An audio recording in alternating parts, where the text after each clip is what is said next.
बीजाणु जनन। आप ध्यान से समझिएगा, बीजाणु जनन। तो बीजाणु जनन जो होता है, वो किसमें होता ये क्या होता है? यह जो है एक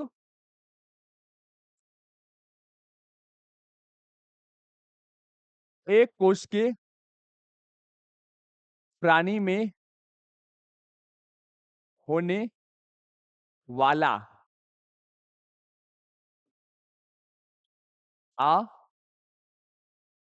अलैंगिक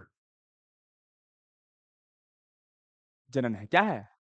बीजाणु जनन क्या है? एक कोष के प्राणी में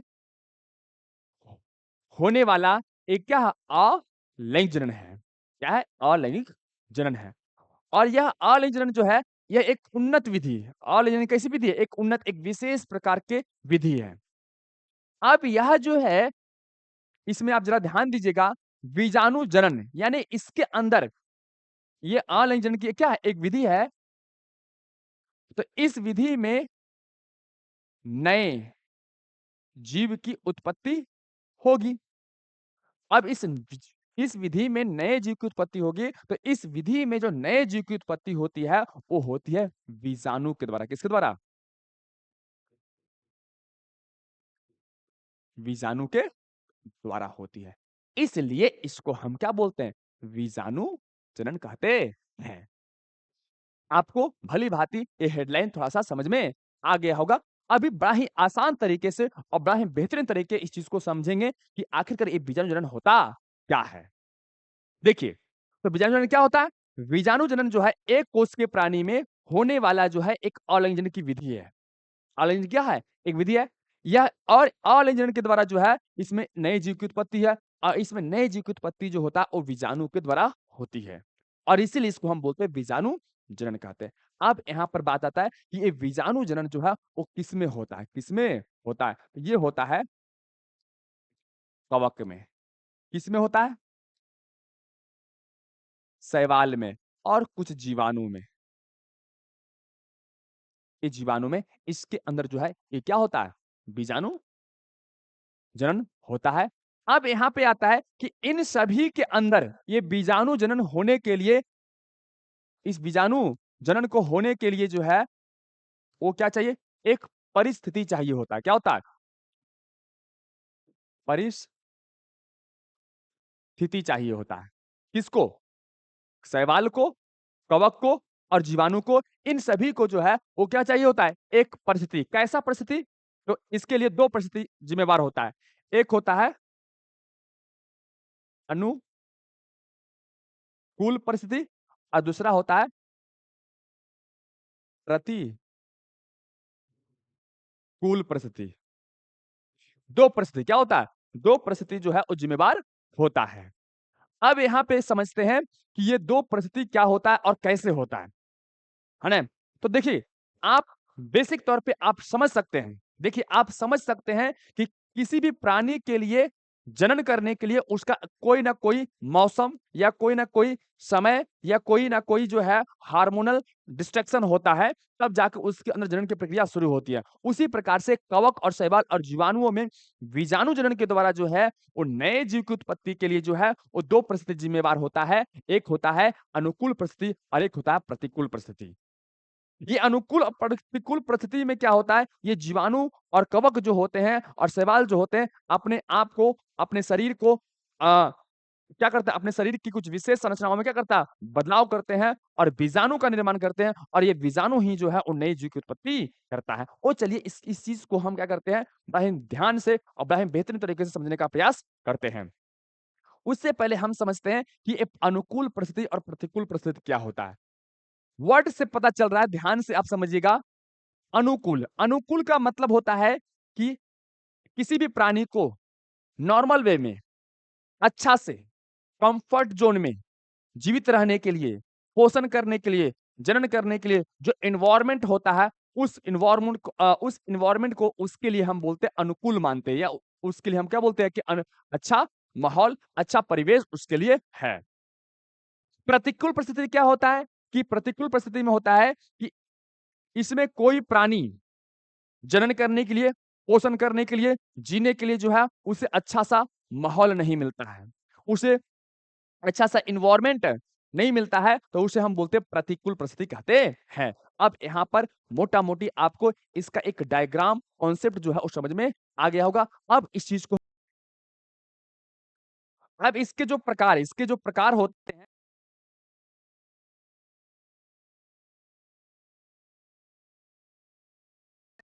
या 2 प्रकार के होते हैं। या एक होता है क्या होता है? एक को हम बोलते हैं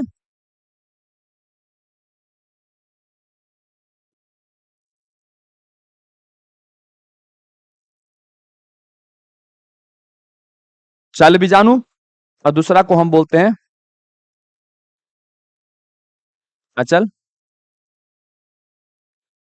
बीजाणु। अब जरा ध्यान से समझिएगा, ये बीजाणु जनन जो है वो क्या होता है? 2 प्रकार के होते हैं। एक चल बीजाणु, दूसरा क्या होता है? अचल बीजाणु। चल का मतलब क्या हुआ? इसका मतलब है कि इसमें जो है वो बीजाणु जो है वो चलेगा। अचल का मतलब क्या हुआ? इसके अंदर जो बीजाणु जो है वो मूव नहीं करेगा। क्या होगा? वो मूव नहीं करेगा। और इस प्रकार से जो है यह बीजाणु जनन जो है वो 2 प्रकार के होते हैं। और किसके किसके अंदर ये होता है? तो चल बीजाणु जो होता है वो क्लेमाइडोमोनास किसके अंदर है? क्लेमाइडोमोनास के अंदर जो ये पाया जाता है। वो जो अब जो हम पढ़ने वाले हैं वो है बाह्य टॉपिक जो है मिलता-जुलता एक ही चीज जो है वो 2 तरह से दिखता है। नाम एक ही तरह का है लेकिन इसके अंतर होता है। बच्चे अक्सर यहाँ पर जो है वो मिस कर जाते हैं, इसलिए यहाँ पर आप थोड़ा बड़ा ध्यान से देखिएगा। 2 वर्ड हम यहाँ पर लिख रहे हैं। एक है खंडन और दूसरा है विखंडन। अब तो इन 2 वर्ड्स को आप किताब में ज़रूर देखे होंगे। लेकिन ये दोनों का दोनों जो है वो अलग है। क्या है? दोनों का दोनों जो है वो अलग है। अभी तक हम ही अभी तक जो है हम इसके बारे में पढ़ चुके हैं। विखंडन जो है वो 2 प्रकार के होते हैं। एक था द्विखंडन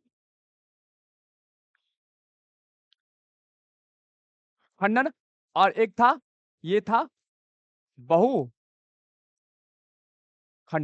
इसके 2 प्रकार थे। क्या था? इसका जो है वो 2 प्रकार था। यह बेसिक तौर पे जो है वो किसके अंदर होता है? यह जो है एक कोशिकीय एक कोशिकीय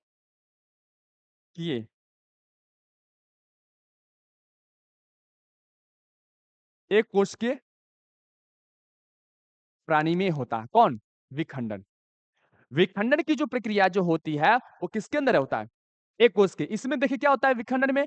इसमें जो है 2 भाग में टूटता है और 2 से क्या होता है? अधिक भाग में टूटता है।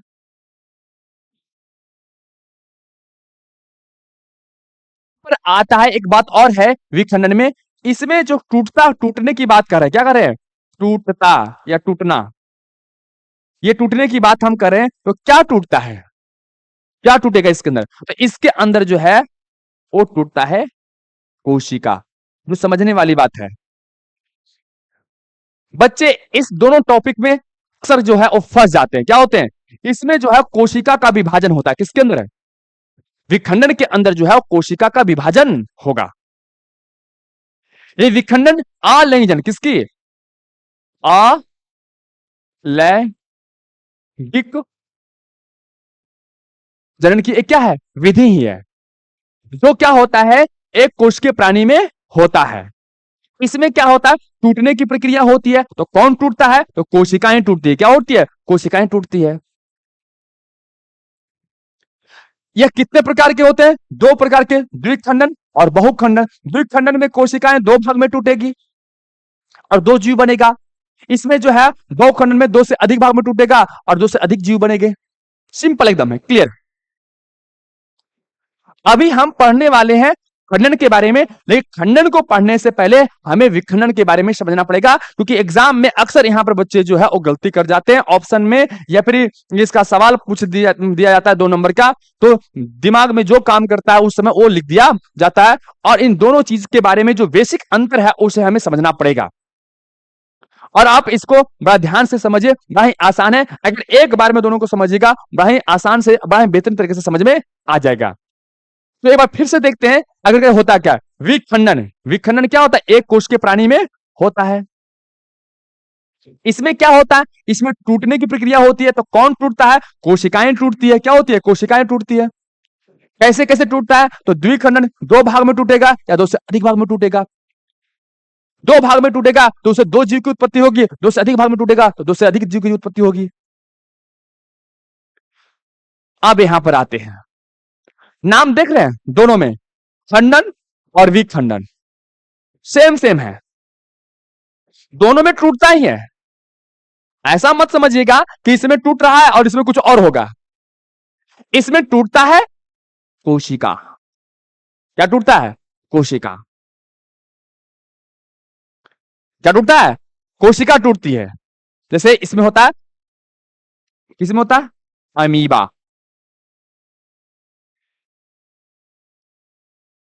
ईस्ट, ये सभी के अंदर होता है। इसमें क्या होता है? इसमें टूटता है, लेकिन इसमें भी टूटता है। लेकिन इसमें टूटता है, सबसे पहले इसमें समझते हैं कि यह होता किस में है। तो यह होता है बहु कोशिकीय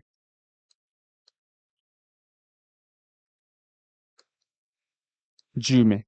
किसमें होता है? यह जो होता है बहुकोशिकीय जीव में होता है। खंडन की जो प्रक्रिया जो होती है वो अलिंगन की एक विधि है। यह भी क्या? यह भी है अलिंग जनन की जो है वो विधि है।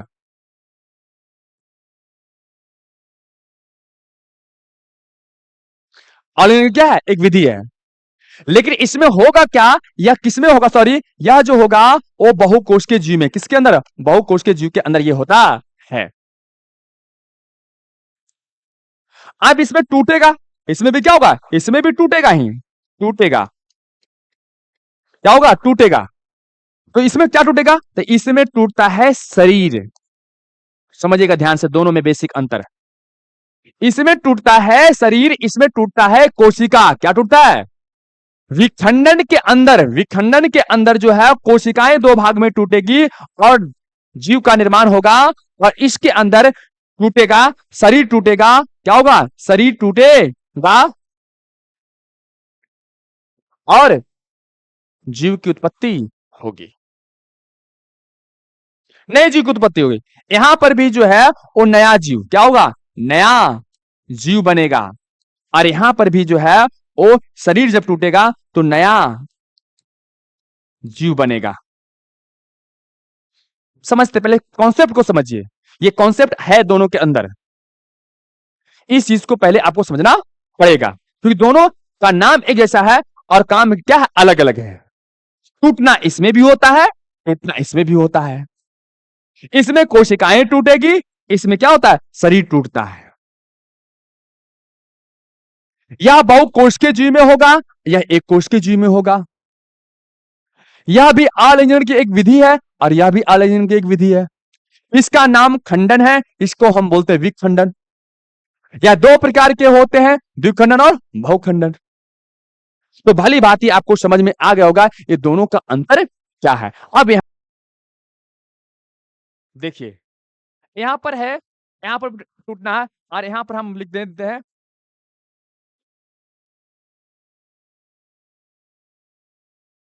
पुनरुद्भवन। क्या है? पुनरुद्भवन। ये पुनरुद्भवन की जो प्रक्रिया है,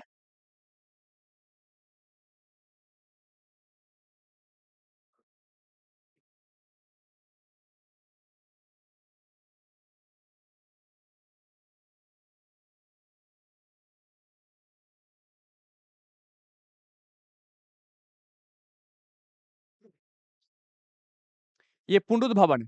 तो पुनरुद्भवन में भी क्या होता है? इसमें ध्यान दीजिएगा, सबसे पहले बात, इसमें भी क्या होता है? टूटता है। इसमें भी टूटता है। ये तीनों जो टॉपिक है वो बड़ा ही कंफ्यूजन वाला है, बच्चे अक्सर यहां मिक्स कर जाते हैं।